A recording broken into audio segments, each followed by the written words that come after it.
All right. Buenos días, everybody. Buenas tardes, too. My name is Juanita Hinojosa. My pronouns are she, her, ella, and I serve as the research associate for the HSI Resource Hub. The UNLV HSI Resource Hub is funded by the National Science Foundation and aims to cultivate a community of STEM scholars who adapt and advance culturally responsive and relevant teaching practices at Hispanic-serving institutions. On behalf of the HSI Resource Hub team, we're excited to launch our webinar series today. These webinars are meant to provide theoretical foundations, practical strategies within STEM, and applied problem solving. Future webinar topics for 2025 will be guided by the HSI Resource Hub community needs and interests, so please make sure to complete the brief survey shared at the end of today's event. We're especially excited to have Dr. Anne-Marie Núñez as our first webinar presenter. Dr. Anne-Marie is the inaugural executive director of the Diana Natalicio Institute for Hispanic Student Success and distinguished Centennial Professor in Educational Leadership and Foundations at the University of Texas El Paso.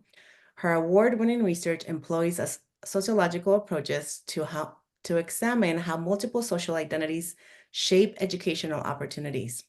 As a national expert on HSIs and inclusive science, she serves as a principal investigator of the first ever NSF-funded HSI Center for Evaluation and Research, Network Opportunities to Develop Equitable and Effective Evaluation, which advances culturally responsive evaluation and research to support HSIs in creating STEM pathways for diverse students.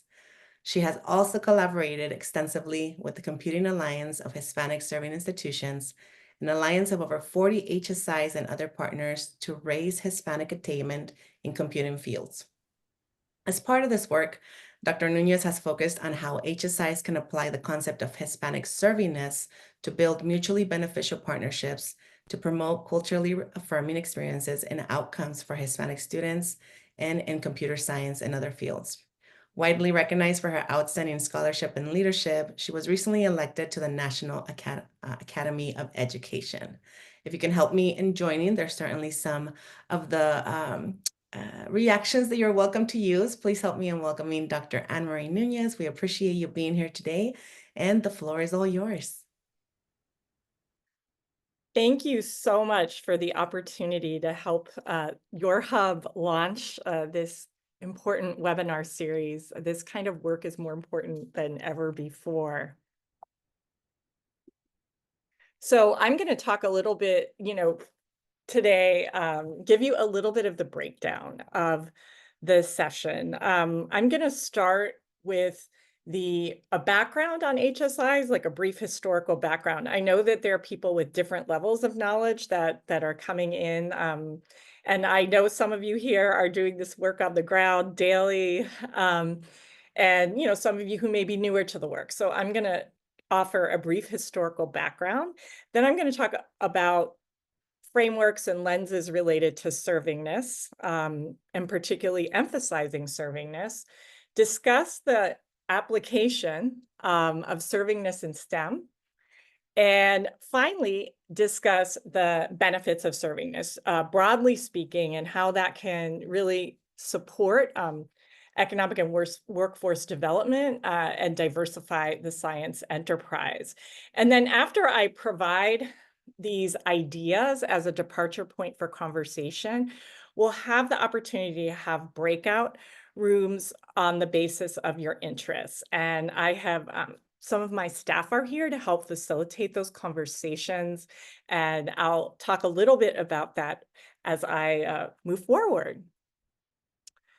So this picture is of the University of Texas at El Paso, and it's one of the largest HSIs in the country, and also was an HSI, has been an HSI since the designation was created.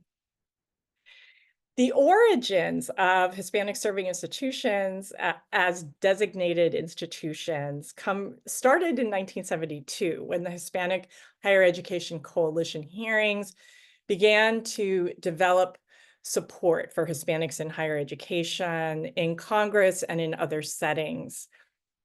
In 1992, HSIs were first federally designated as institutions having 25% or more undergraduate Hispanic full-time enrollment and about half low-income enrolled students.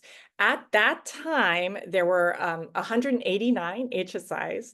Now there are over 600 and growing HSIs. So the number of HSIs has tripled in the past 30 years or so. In 1994, HSIs first became eligible for federal funding through the US Department of Education. Eventually, the US Department of Agriculture was particularly involved in supporting HSIs. In 2004, the Computing Alliance of Hispanic-Serving Institutions formed. It was about 8 HSIs that decided that they wanted to build on the effective strategies that they were using to promote Hispanic student success in computing. And as they began these conversations, they became funded in 2006. And so I'm going to be talking a lot about CASI because I've been involved in that project. I'll talk a little bit more about my involvement.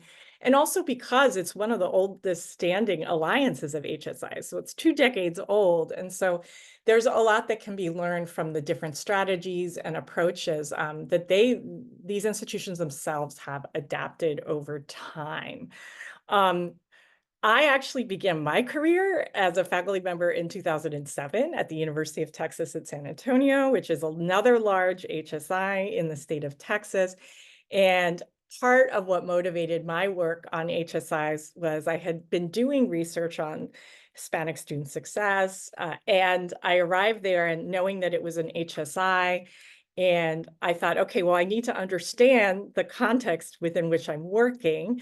I went looking for literature on HSIs, and I didn't find very much in 2007. And I thought, these institutions are only going to be growing because of the demographics, and I really want to understand more about how to be an effective faculty member and practitioner in this setting.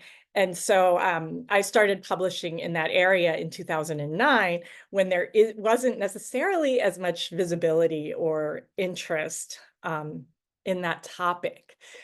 So in 2014, I was called by the White House Commission on Educational Excellence for Hispanics. It's called something different right now, but essentially it's the White House Commission that focuses on Hispanic education. They called on me to write a briefing for that entity about how to create accountability metrics that are more fair for Hispanic-serving institutions. At the time, the Obama administration was proposing what essentially was a federal performance funding policy idea that really would have had unintended negative consequences for broad access institutions, including many HSIs, HBCUs, and community colleges. So we were already having conversations about these kinds of issues 10 years ago about metrics used to identify the success of HSIs. At around the same time, an NSF program officer called me at the last minute, asked me if I would come to talk about my research on HSIs. And 6 people showed up. And so that just gives you an idea of how 10 years ago, there was just not as much awareness or visibility for HSIs. And in 2016, my colleagues, Gloria Crisp and Diana Elizondo and I wanted to explore what does the landscape of HSIs look like? And so we took the universe of HSIs at the time and developed a typology of institutional diversity to be able to look at their characteristics, and I'll talk about that a little bit later. In 2017, oh, by the way, in 2015, I will also say that the first American Association of Universities institution became an HSI, and that was the University of California, Santa Barbara. That was 2015. So here are some events that really led to an uptick in the visibility and importance of HSIs. In 2017, a congressional mandate led to the creation of the NSF HSI program that allocated funds specifically to HSIs. Again, and that further augmented the visibility of HSIs. The Computing Alliance of Hispanic-Serving Institutions, CASI, in 2018 was launched the Includes program that was the first agency-wide, NSF agency-wide program to diversify science. And there were 5 grants funded that year at 10 million each in the first cycle. And CASI was the part of that group of grantees and the only one led by HSI. So that enabled it to expand. At the same time, the National Science Board Science and Engineering Indicators highlighted the typology that my colleagues and I had created, also started to break out STEM degree attainment by high Hispanic enrolling universities, which are approximately roughly equivalent to HSIs. And so the NSF was starting to make these more visible, right? And then in 2019, the National Academy of Sciences, Engineering, and Medicine came out with a report on the contributions of MSIs to the workforce. I was a co-author on that, one of the few social scientists involved in that. And that particular report was cited in subsequent federal legislation to allocate money for STEM related to MSIs. In 2019 as well, the topic of this webinar, Servingness, my colleagues and I looked at the literature to date and published work on that I'll talk about in more detail. So I'm going to talk a little bit about Hispanic servingness lenses, that 3 of them really that should come to bear on this kind of work in STEM fields. The first is the institutional diversity, which I've mentioned already. Just the importance of understanding that HSIs can be 4-year or 2-year institutions. They can be private or public in very different regions around the country and Puerto Rico. So servingness may apply in different ways in different institutions. And I provided here the example of how a University of California HSI, there are about 5 UCs right now, and a couple more about to become HSIs. California State Universities, the majority of which are HSIs, and California community colleges, they may enact servingness in different ways, right? And even within each system, depending on the region. The second is this organizational view of organizational culture of servingness that might look different in different units, right? And so I think one of the things we're going to talk about today is really focusing on discipline, this may look a little different in computer science than, say, a field like ethnic studies. The third lens that's important to keep in mind is more of an ecosystem perspective, attending to multiple social identities that students bring, and that servingness should be tailored to students' multiple and intersecting identities. And Puerto Rican HSIs are often overlooked, but in an article this year, Lilian Casillas Martinez and her colleagues, they conducted a survey of Puerto Rican scientists and found heterogeneous experiences, with those with darker skin more likely to experience discrimination, and issues like gender, class, the high school that they went to, the neighborhood they come from, all identities or backgrounds that are salient in shaping opportunities for scientists. And so that's just a way to prompt all of us to think about the students that we serve, the faculty we work with, and how we're being attuned to their different backgrounds and how to support them.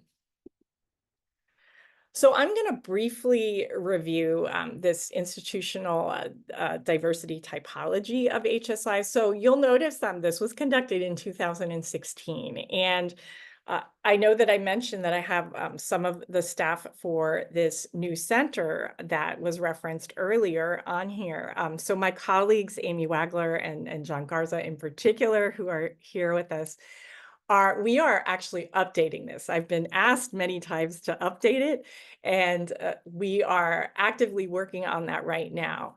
And here's roughly what currently the understanding of the landscape is.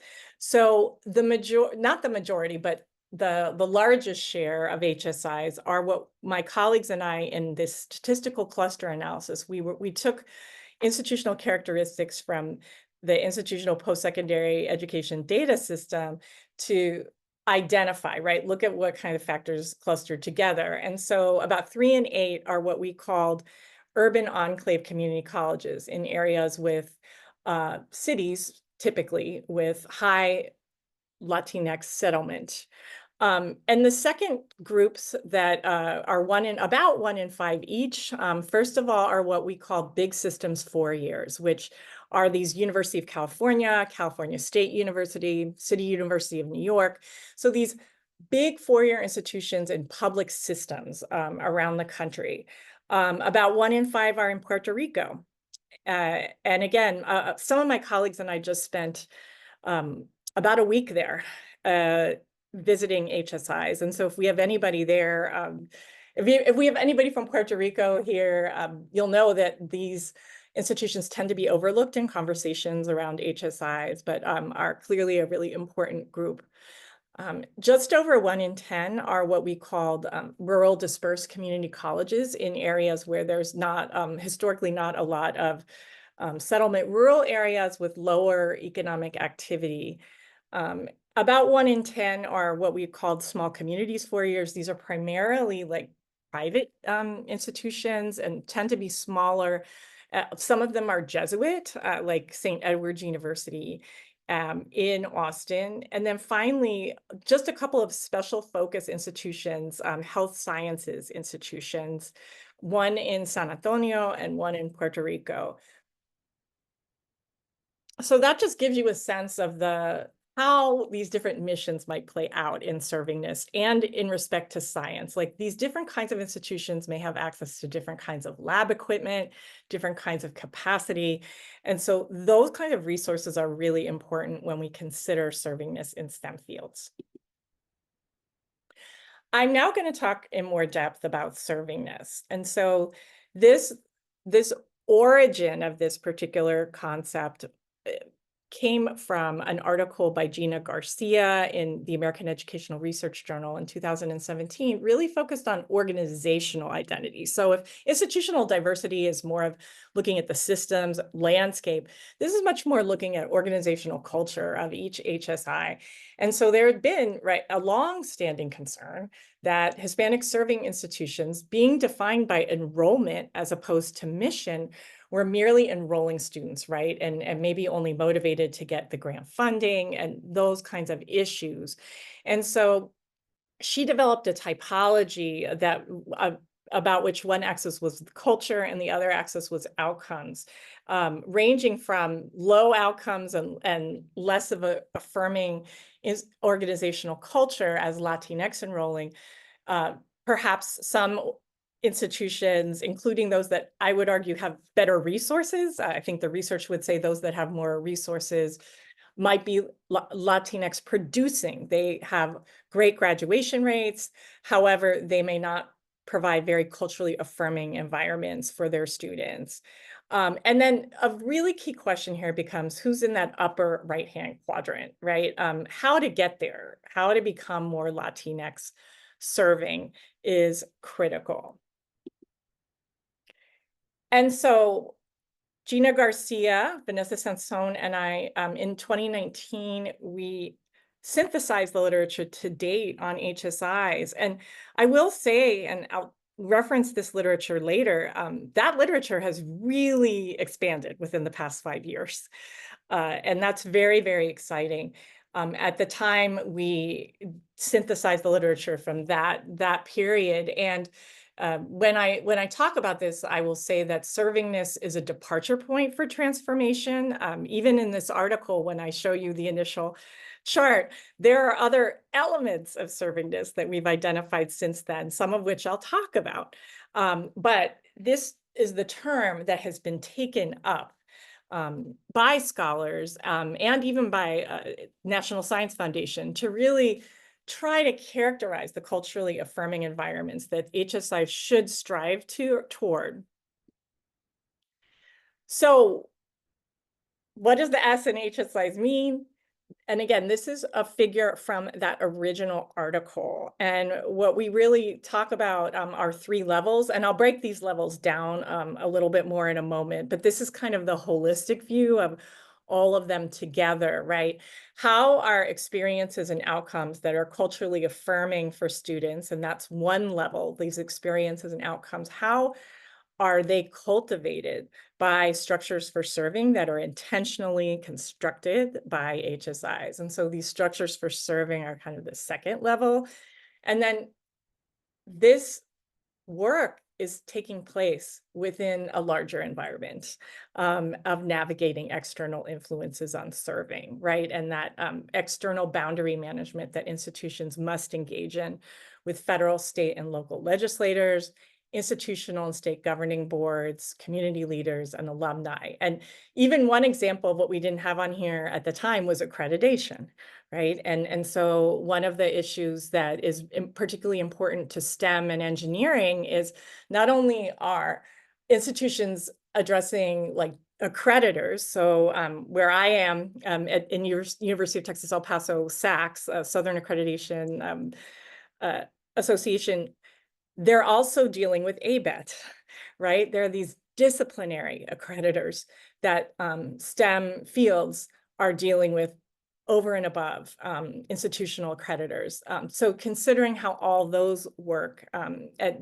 really affects servingness in STEM, and how all of these different dynamics are situated within the broader dynamic of white supremacy in the United States, in which institutions that serve larger shares of minoritized students, even within the same university system. So, you know, the book Broke by Laura Hamilton and Kelly Nielsen details how even within the University of California system, those institutions that are serving larger shares of minority students are doing more with less, in the sense that they are not getting as many institutional resources to do their work, even if they are producing positive outcomes.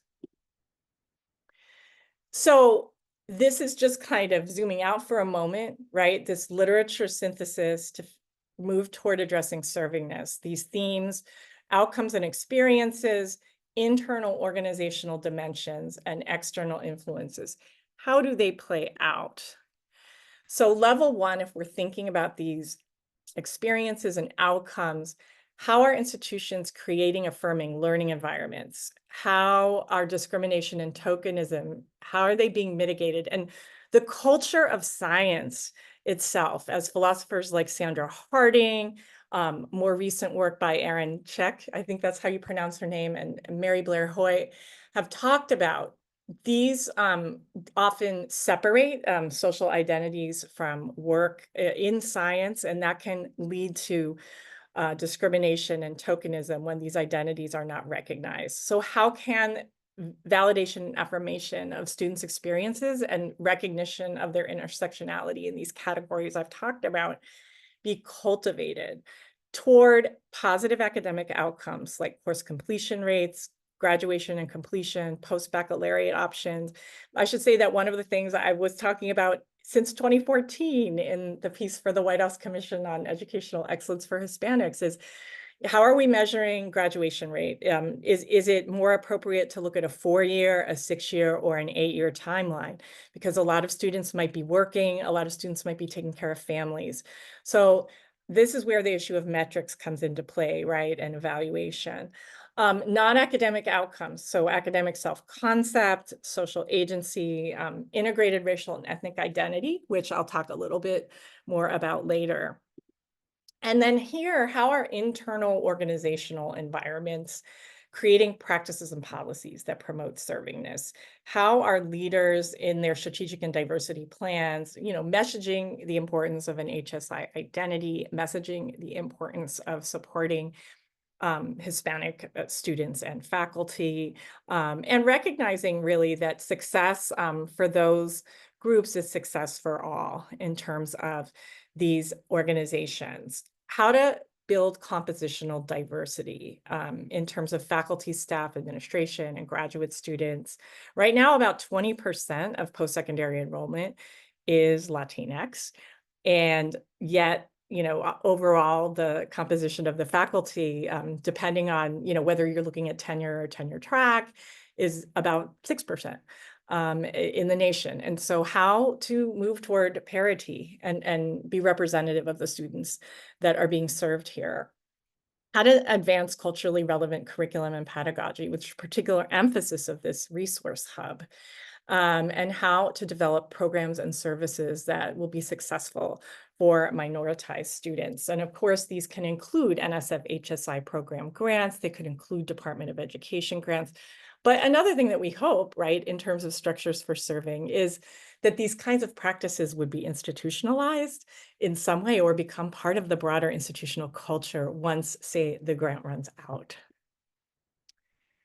Navigating external influences, legislation and political factors, thinking about what is the landscape for private and public funders, different foundations, how are they orienting themselves toward supporting these kinds of institutions, and how can institutions that are HSIs leverage opportunities with these funders? Governing boards, how might governing boards, support Hispanic-serving institutions, affirming their contributions.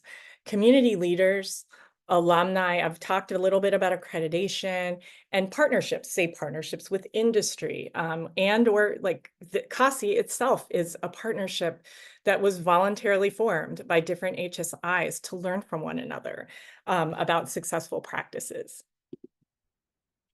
So I've laid out Servingness kind of more abstractly, maybe at the more institutional level. And now I want to delve deeper into infusing HSI servingness in STEM fields.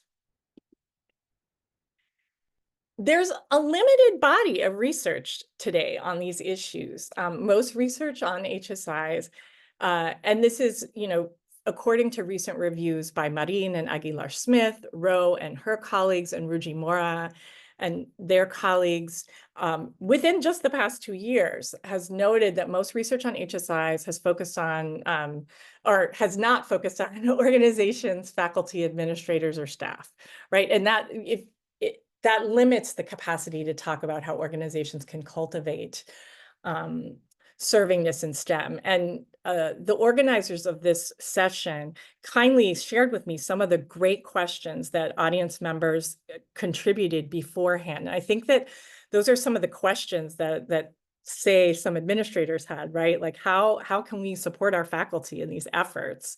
And so I'm going to talk about emerging research in that area that I've been involved with. A lot of the research doesn't situate the work of HSIs in specific academic or STEM disciplines. So I'm going to try to talk more about that. And what I want to encourage you all to do as you're listening to me is if you have further questions about, you want me to go into more detail about something and I don't go into detail about it, there's going to be plenty of time for questions and answers. So please make a note of it and bring it up in the questions, because there's a lot that I can talk about with this research project that I've been involved in for 6 years and counting. It's probably going to be 10 years at least. Third, a lot of these projects on HSIs don't necessarily address the internal organizational dimensions of HSIs and how they're oriented towards STEM education, nor do they examine the role of external factors, orientation toward public funding agencies or private funders. So for example, like how can different resources from external funders be leveraged to support servingness in STEM? Or how are resources creatively leveraged within the institution and combining even with external resources to center the student to receive or be able to take advantage of opportunities to grow in their STEM education. And there's also limited research in understudied institution types like community colleges. So the research I'm going to talk about today, and what I think is an opportunity for you all to think about, if you all have been finding limited resources in this area as well, is to integrate and leverage previously siloed literature bases. And so since 2011, Henderson and his colleagues identified that a disconnect between STEM education research and organizational change research, which is often conducted in the field of higher education, that they typically don't talk to each other. And so that's actually inhibited STEM reform, and that in turn inhibits servingness. American Association for the Advancement of Science, AAAS, 2019, argued the same thing. STEM education research disconnected from higher education research, that inhibits. Another 2021 article. So this is an enduring issue.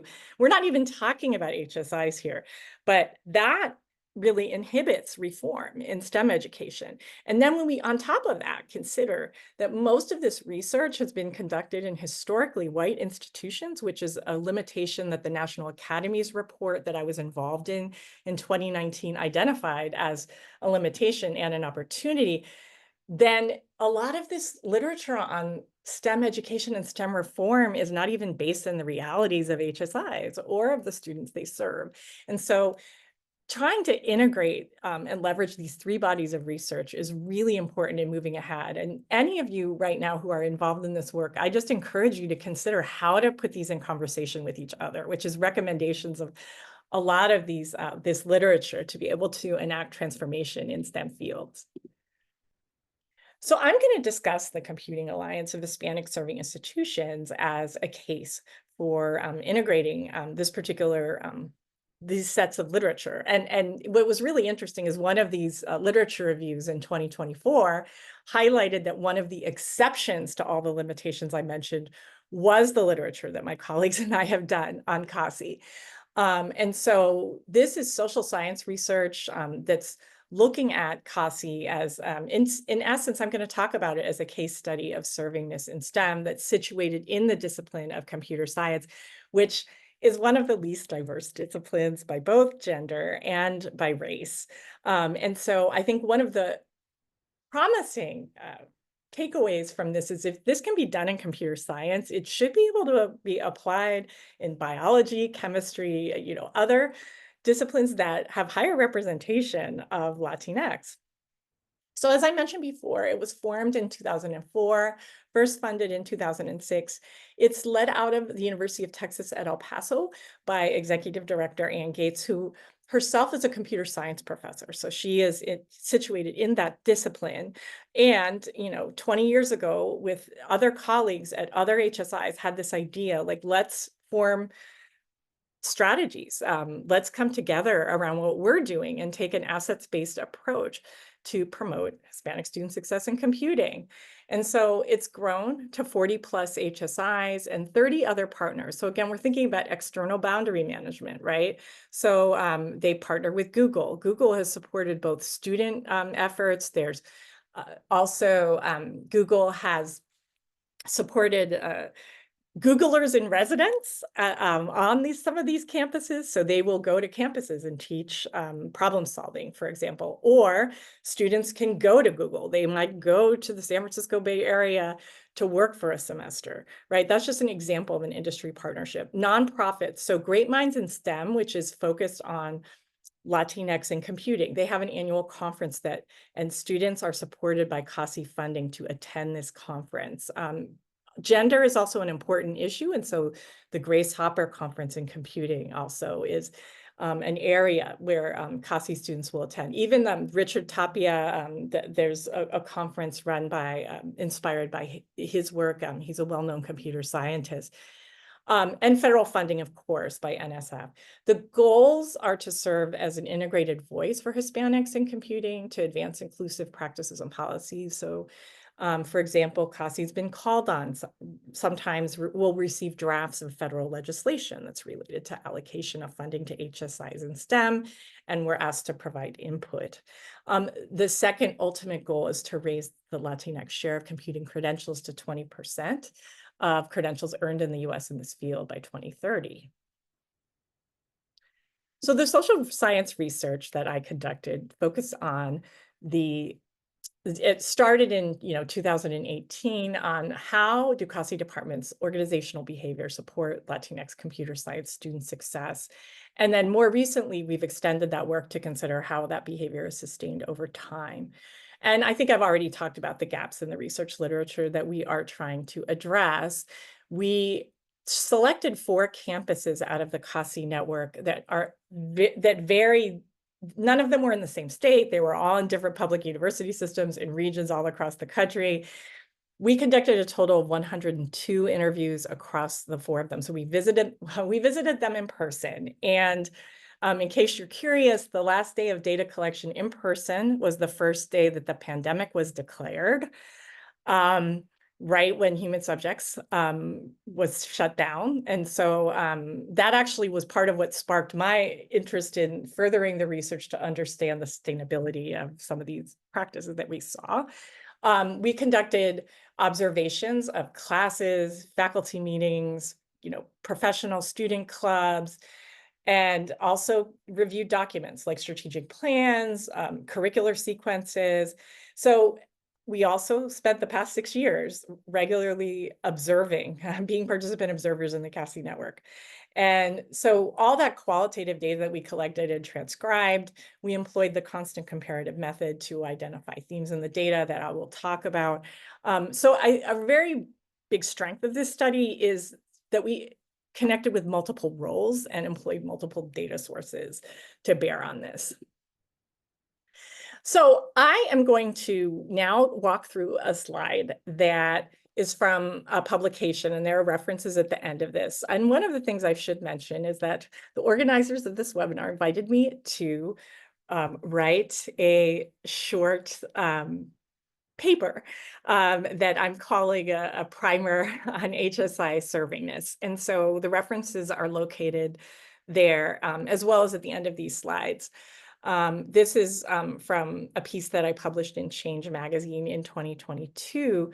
And one of the, I met a dean of sciences who saw this at a workshop that I was giving and said, Anne-Marie, I feel like everybody uses servingness. They throw this word around and it means, I feel like people just use it and it means whatever people want it to mean when they use it with me. I don't understand. And she saw this and she said, okay, now I get it. And I think what she meant is that these examples helped ground her. And so that's why also I'm inviting you all, if there's more detail, you have questions about more details, right? To get grounded. I can't go into everything. So I'll try to walk through some of the high points here. But there were 3 broad themes from the data. And the first is that the people that we spoke with, particularly faculty and administrators, employed a talent development mindset. So assessing talent expansively to increase inclusion, like computer science is a very exclusive major, so letting more students into the major.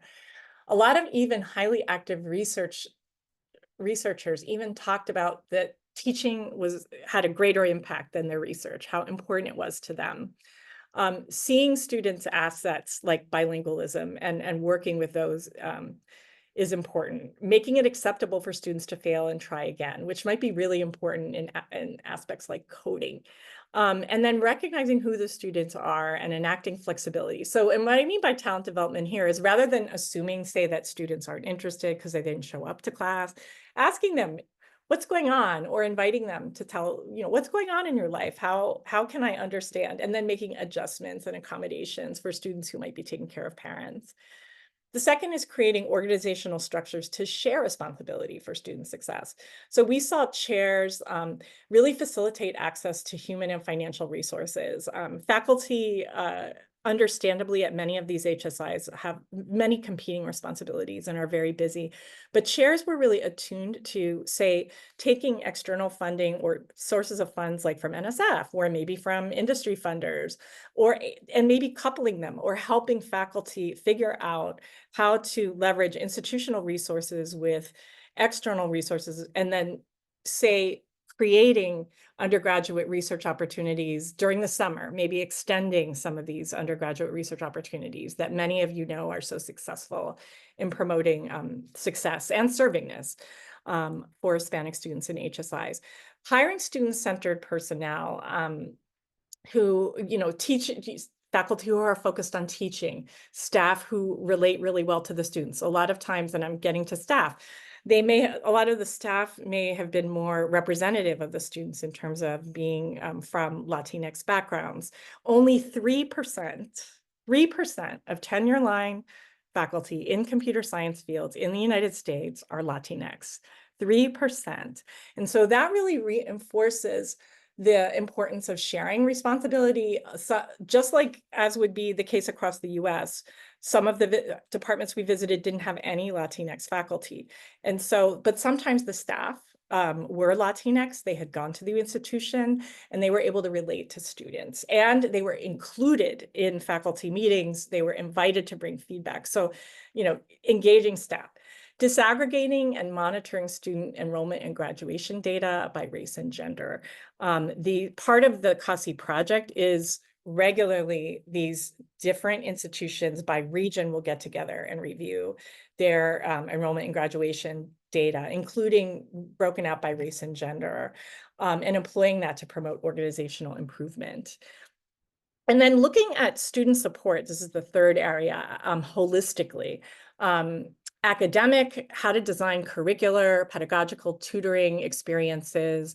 So like, for example, I saw non-Spanish speaking instructors, non-Latinx instructors design programming assignments that might translate from English to Spanish or vice versa.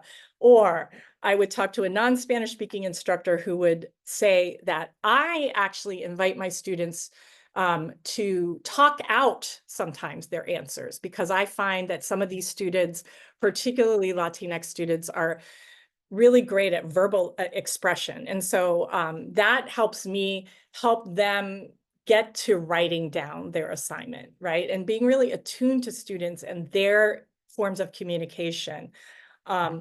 Financial scholarships, some of which were available through CASI, some of which might have been available through other NSF programs like STEM that enabled learning communities, or internships, right? Like being a Googler in residence. Basic needs, some campuses had food pantries and even apps that students had developed, and these apps really being designed in part to reduce stigma, that increase anonymity and reduce stigma that we know Latinx students might feel in terms of accessing these kinds of resources. The importance of building relationships. So social support, faculty just getting to know students' names. I mean, students talking about the importance of faculty knowing who they were and telling them this is how you break down a workshop. This is, in other words, if you're doing like an interview, right, with Google, here's how you handle it. You can do it, and providing them with resources. Cultural, and so language, right? Seeing non-Spanish speaking instructors in class, if they might see a student, say, struggling to express their answer in English, maybe just asking them to talk to the friend next to them. And it's fine to talk in Spanish and then come up with an answer and respond, being really flexible about this asset of language and bilingualism. Recognizing the importance of family involvement.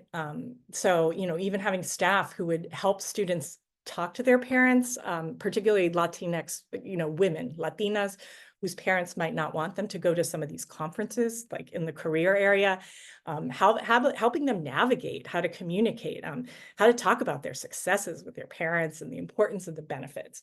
And then career. There were courses on resumes, courses on how to handle, I guess I should say like one-shot workshops on how to handle like an interview with an employer, internships, which I've already mentioned. And I should say career, one of the things I want to highlight about the discipline and what might have influenced these findings. When we wrote this, when we wrote the initial proposal in 2018, we didn't talk about career support because there wasn't anything written about it in the literature. And when you look at the AAAS report on levers for change, they break out levers for change, ways to influence undergraduate reform by discipline. And the only disciplines in which industry has an important, really, really important influence on reform are computer science and engineering. And so this particular study is situated in computer science. So it might not be an accident that career jumped out as a theme. More so than it might have even in other disciplines. But in any case, that is very relevant and serving of Hispanic students because, post-graduation outcomes and work are very important. So creating a servingness culture was shared, and empowerment was a value that's enacted by students, faculty, staff, and administrators. Like, it was seen as a responsibility by all. So faculty talked about them having to learn too. It wasn't just all, oh, the students, you know, if we think about talent development, that first theme, it was about really the talent development of faculty and administrators. The number of times I was finishing up an interview and faculty and administrators would say, what are we doing wrong? What can we do better? I felt like, those of you who are social scientists researchers, I felt like I had to give preliminary findings in the interviews, right? That was how much they wanted to improve, and empowered themselves. Units willing to make themselves accessible. Like, you can tell that we were able to collect a lot of data, and they were willing to listen to our constructive suggestions. They were willing to let us examine them, and willing to be critical, as well as emphasizing the positive. One of the things that's really important is that top level leadership, and I mean presidents, deans, you know, people in those executive positions, provosts, we found variations in the extent to which top level leadership articulated the importance of HSIs and the importance of Latinx populations and serving them. And where they did not articulate those values or that messaging as much, there was less cohesion and less saturation in these themes. Like, you know, faculty and staff and administrators were less on the same page around servingness. So there needs to be leadership from the top messaging these issues. And we found that even more since with like in some of our more recent data collection with Research One universities that have recently become HSIs, say in the past 5 years or, you know, 7 years, that we've done surveys that reveal that those departments are less likely to be involved in these equity-oriented, culturally affirming practices that I just discussed. They are less likely to be involved. So that's where thinking about the institutional identity, right, is important. And then intersectionality of data collection is really important, right? I know I already talked about this, but I just want to delve into it really briefly, that it's important not only to collect the data, but to use that to inform practice. And so here's how CASI did this, right? Finding that there were disparities by race, they take students to these conferences to meet role models from similar backgrounds. If there are no Latinx faculty in the department, if students have never met a Latinx professional, then trying to take them to conferences or providing other opportunities to meet role models from those backgrounds is important. It's also important to create these clubs that they call CASI clubs, where students are paid leadership roles to build community. And all students are invited to participate, but these clubs sometimes will facilitate like hackathons and you know, even organize their own events to introduce students to employers, right? Gender is also an important, in this field, in this discipline, gender is also a really important factor. So again, they do emphasize going to other conferences like Grace Hopper, which is a computer science organization focused on diversifying computer science by gender, and, you know, community building. And then intersectionality disaggregated when they found that, when this network found that they were not doing as well with Latinas as Latinos, they were working with a nonprofit at the time. And so they decided to use some of the resources from working with this nonprofit to design some financial internships and support for Latinas. So all of this means that the use of data is not just about compliance for, you know, accreditors, right? It's about continuous improvement. So I'm going to talk a little bit about the benefits of servingness. I wanted to just sort of stretch this a little bit and talk about an op-ed that some of my colleagues and I wrote. This is not a study that I did. I had a colleague come to me who had conducted a survey in 123 institutions where they surveyed students at the beginning of the 4 years and the same students at the end of their reaching their college degrees. And they asked them, you know, a question about global citizenship, a measure they called global citizenship, including measures like I am actively working to foster justice in the world. I frequently think about the global problems of our time, how I'll contribute to resolving them. I'm taking steps to improve the lives of people around the world. And I'm actively trying to learn about people across the globe who have different religious and cultural values. So this kind of global citizenship orientation to supporting, broader communities, right? So we would hope that students would increase in that kind of a measure across 4 years of college. But this particular bar chart shows the blue, the percentage, how students self-reported their percentage increase in this particular measure. But not only did computer scientists, report a decrease, they reported the largest decrease among any measures. And so when we think about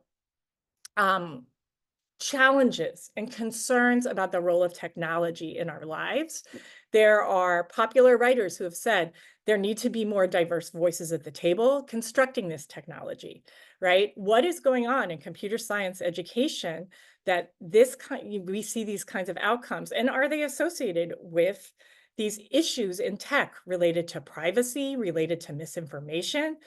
And one of the things we wrote about in this op-ed is just that all the practices I've just talked about illustrate that culturally aware and responsive computer science education doesn't have to be mutually exclusive, right? In other words, incorporating cultural awareness in computer science education is possible.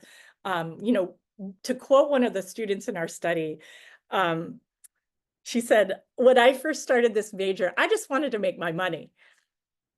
And now that I've been involved in these leadership roles, I want to lift my community." So how to combine this in computer science education?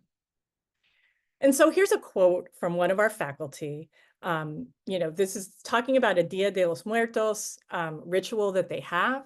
We celebrate both Dia de los Muertos and Halloween's. We do the costumes, and the students write calaveras, where they celebrate minoritized computer scientists.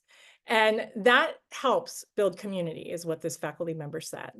And then this faculty member also articulated what Sylvia Hurtado and some of her colleagues have talked about as an integrated racial and science identity.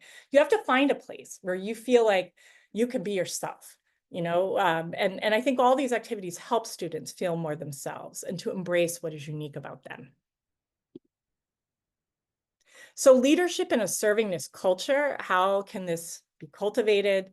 I've already talked a lot about this, but just kind of to summarize, units and departments are willing to make themselves accessible, open to exploration, listening to constructive suggestions.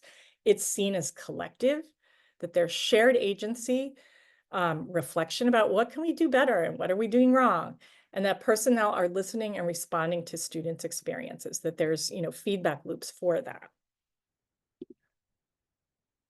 So I'm just going to talk a little bit about some of the other resources available that are in connection with this NSF HSI Resource Hub that we're gathered here today for. Right now, I'm the executive director of the Diana Natalicio Institute for Hispanic Student Success. And so in our platform, we're aiming to be able to spread some of these lessons. And our goals are to generate actionable knowledge grounded in learning, to build more inclusive higher education institutions, to create communities of committed higher education scholars and leaders, and build equity-minded networks that cultivate, integrated identities that I've been talking about, to partner, as we are today, with scholars, leaders, and organizations to guide higher education institutions and other agencies to affect systems that integrate access and excellence, and to educate multiple audiences about the national impact of HSIs. And so, this op-ed that I was just talking about, part of what we were trying to raise awareness about was, HSIs can contribute to an understanding of how to expand computer science education to incorporate culturally relevant practice. That's part of what we were doing there.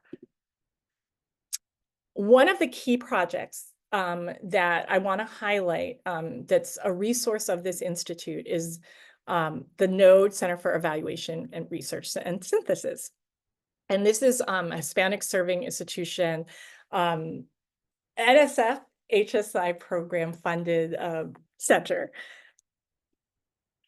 We are over the next years, we are going to be providing capacity building support and effective and equitable evaluation practices to HSIs, and develop evaluation approaches that are more contextual. You know, you heard me talk about in 2014 how I wrote a piece about developing more fair and appropriate accountability measures. And so part of what we're really excited about is to be able to expand that work here. And we're also going to be assessing the impact of the full NSF HSI portfolio project. So anybody here who's interested in partnering with us to give us input about how to come up with more appropriate ways to educate others about the important work you're doing, we really welcome that. We are going to be having webinars and workshops. The QR code here, it tells you how to sign up for our newsletter. You can follow us on LinkedIn, and we also have a website. And in the next slide, we have actually a webinar this coming week where we, in preparation for Thanksgiving, are going to talk about gratitude for evaluation and its potential. And so Dr. Michelle Bird, who's the Director of Evaluation Education for this center, will be leading that, along with other individuals who have been key and involved in evaluation of HSI servingness in STEM.